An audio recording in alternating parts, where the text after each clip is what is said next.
Ako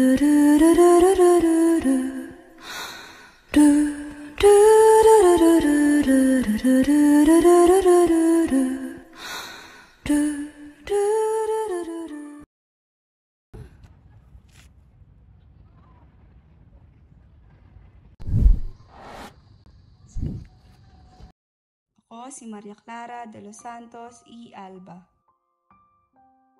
ang nag-iisang anak ni Don Santiago at Doña Pia Alba.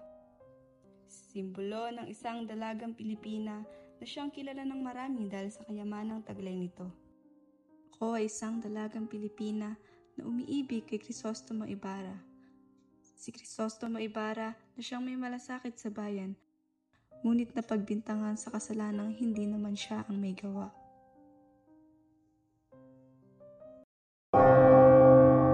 Patay na siya? Patay na siya?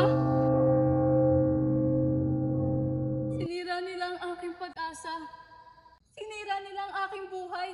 O Diyos ko, bakit mo ako pinabayaan?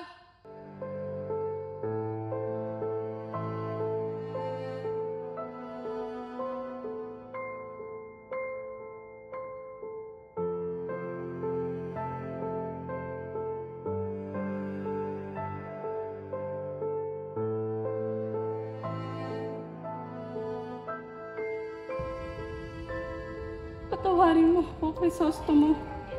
Patawarin mo ako sa aking kahinaan. Isusumpa akong aking sarili. Susumpa akong aking buhay. Nananatili kang buhay sa aking puso. Crisostomo Ibarra.